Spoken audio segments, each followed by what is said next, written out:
Mến chào quý vị và các bạn.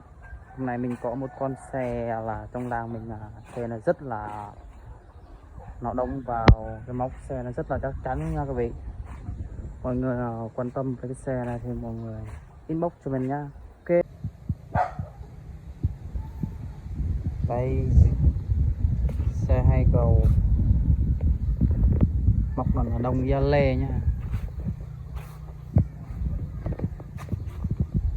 Cầu mấy tấn,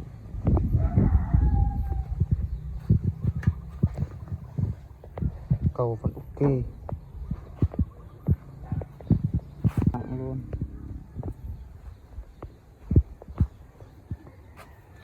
Tời to,